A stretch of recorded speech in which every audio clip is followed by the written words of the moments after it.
Nos tempos atuais, ler um texto sem qualquer uso de pontuações parece impossível, ou pelo menos é uma grande tortura. Mas as coisas nem sempre foram assim. Já houve um momento na história em que textos eram escritos sem pontuação, sem espaçamento e sem diferenciação de maiúsculas e minúsculas. As primeiras escritas a surgirem no mundo eram logográficas, de forma que cada símbolo representava uma palavra. Assim, a pontuação não era algo tão necessário. A escrita chinesa, inclusive, só passou a usar pontuação há cerca de 100 anos por influência das línguas europeias. Da mesma forma, as antigas escritas em abjads, como a fenícia, não usavam espaços nem pontuação. A maioria dos textos escritos nessa época não eram longos e não tinham intenção de serem lidos em voz alta. Eram muitas vezes só listas ou outros tipos de anotações. Um dos registros mais antigos do uso de sinais de pontuação num texto ocorre na pedra moabita ou estela de mesa, datada de cerca de 840 a.C. da Era Comum. O texto é na língua moabita e usa uma variante do alfabeto fenício. Nele, as palavras são separadas umas das outras por um ponto e há alguns traços verticais que parecem separar uma frase da outra. Como esse texto conta uma história, ele provavelmente tinha a intenção de ser lido em voz alta, então a pontuação pode ter sido inclusa para facilitar o trabalho do leitor. Os gregos por muito tempo não usavam nenhum tipo de pontuação ou espaçamento entre as palavras. Tudo era escrito como um grande texto corrido de letras e mais letras, uma técnica que os romanos chamaram de scriptio continua. Esse tipo de organização fazia com que pessoas que recitavam textos precisassem se preparar com bastante antecedência para entender como e onde fazer pausas na fala. Assim, eventualmente foram surgindo formas esporádicas e não padronizadas de marcar pausas no texto. Por volta de 200 antes da Era Comum, Aristófanes de Bizâncio criou um sistema de pontuação para indicar pausas de 3 durações diferentes durante a leitura de um texto. Uma pausa curta era marcada com um ponto baixo, uma pausa média com um ponto médio e uma pausa longa com um ponto alto. Mas os gregos não compraram muito a ideia e logo voltaram à scriptio continua. Os romanos originalmente usavam um sistema que separava palavras umas das outras por um ponto, o que facilitava muito a compreensão do texto.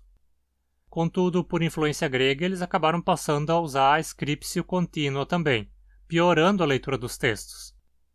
O uso de scriptio continua seguiu por séculos e só começou a ser modificado novamente durante a Idade Média, quando cópias da Bíblia passaram a ser produzidas em grande quantidade. Como a Bíblia tinha a intenção de ser lida em voz alta, várias marcações foram inventadas para facilitar a leitura.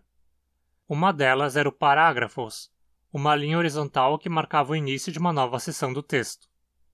A separação de palavras por espaços foi criada por escritores irlandeses e anglo-saxões lá pelo século V para facilitar o entendimento de pessoas que não tinham o latim como língua materna. Ao final desse século, o sistema já era bastante comum. No século VIII se convencionou o uso de versões minúsculas e maiúsculas das letras, com maiúsculas usadas no começo das frases. Alguns sinais de pontuação começavam a surgir também, mas nada muito padronizado. No século XI se tornou comum usar um hífen para indicar que uma palavra continuava na linha seguinte. No século XV, um ponto se tornou convenção para indicar o final de uma frase e uma barra diagonal era usada como uma pausa moderada no meio de uma frase. O século XVI viu a invenção do ponto de interrogação. Há uma hipótese que sugere que ele originalmente tenha surgido de uma abreviação da palavra quaestio, pergunta em latim. A palavra era abreviada como um Q maiúsculo sobre um O minúsculo, a primeira e a última letras da palavra. Com o tempo, a escrita desse símbolo foi se simplificando até chegar ao ponto que temos hoje. Mas acho que não existem evidências fortes que sustentem essa origem do sinal. Por essa mesma época, a barra usada para indicar uma pausa breve também havia sido reduzida para uma barrinha pequena, ao pé da letra anterior, e eventualmente se tornou a nossa vírgula. Ao ponto final, a vírgula, o ponto de interrogação e o hífen se juntaram por essa época também o ponto e vírgula e os dois pontos, que na época eram usados, assim como o ponto final e a vírgula, como marcadores de diferentes pausas ao longo do texto.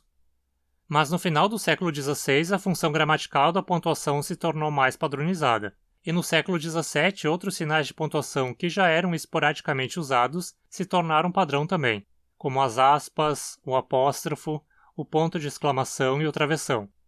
Além de ter se tornado padrão começar frases com letra maiúscula e incluir um recuo na primeira linha de um parágrafo novo. Então, desde essa época, as convenções de pontuação ocidentais não se modificaram muito. Fora da Europa, sinais de pontuação sempre foram raros ou completamente inexistentes.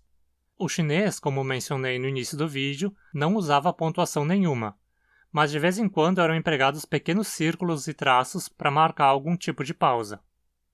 Assim como o desenvolvimento da pontuação ocidental, eles eram símbolos para orientar quem fosse declamar um texto. Quando a pontuação ocidental passou a ser usada em chinês no começo do século XX, esses dois símbolos foram usados no lugar do ponto final e da vírgula usada para separar itens numa lista. Em outras situações, usava-se uma vírgula como a ocidental. Em geral, atualmente, todas as línguas do mundo usam o sistema de pontuação europeu, às vezes com algumas adaptações, claro, e eventualmente símbolos adicionais. Quando um sinal difere, geralmente é o ponto final. No hindi, por exemplo, usa-se um traço vertical no lugar de um ponto, uma tradição que veio do sânscrito, onde esse símbolo era usado para separar versos. No chinês e no japonês, o ponto final é o tal pequeno círculo, e no armênio, o ponto final e os dois pontos têm função invertida em relação às outras línguas. Em geral, a gente pode dizer que um sistema complexo de pontuação surgiu apenas uma vez, na Europa, e foi copiado pelo resto do mundo, com pequenas adaptações eventualmente com base em um ou outro sinal historicamente usado na língua em questão. Se inscreva no canal e ative as notificações para não perder conteúdo novo.